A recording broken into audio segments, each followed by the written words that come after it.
Example the world has not yet seen. Russian soldiers shooting 2 civilians in the back. CNN obtained the surveillance video taken from this vehicle dealership that sits along the main highway to Kyiv. The video is from the beginning of the war, as Russians tried and failed to shell their way to the capital.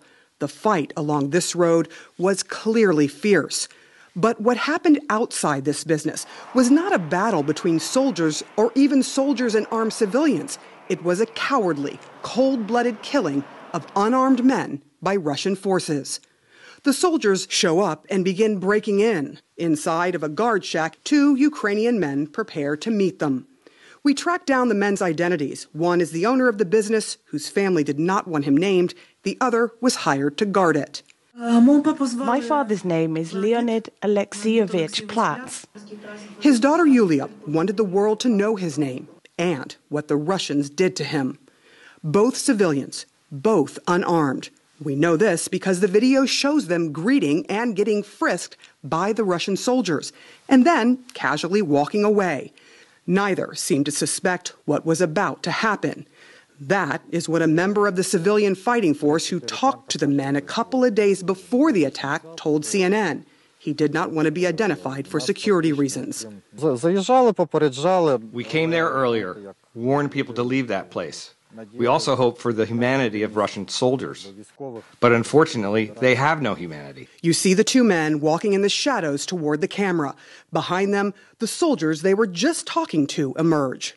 A few more steps, and their bodies drop to the ground. Dust shoots up from the bullets hitting the pavement.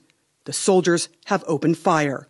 Minutes later, the guard, Leonid, gets up, limping but alive. He manages to get inside the guard booth to make a call to the local guys for help. This is one of those guys, a Ukrainian truck driver turned civilian soldier. First of all, we felt a big responsibility. We knew we should go there because a man needed our help. He was still alive.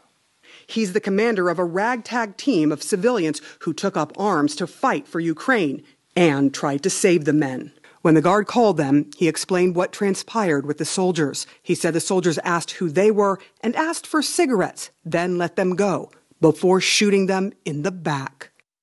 When his men finally got to Leonid, he had lost massive amounts of blood. One man from our group went there, and the guy was still alive. He gave him bandages, tried to perform first aid, but the Russians started shooting. They tried to fight back, but were unsuccessful. They didn't have the firepower to save their countrymen. Yulia, have you seen the video? I can't watch it now. I will save it to the cloud and leave it for my grandchildren and children. They should know about this crime and always remember who our neighbors are. Her neighbors to the north, these Russian soldiers, showed just how callous they are, drinking, toasting one another, and looting the place minutes after slaying the 2 men. What were the last words that you remember he said to you?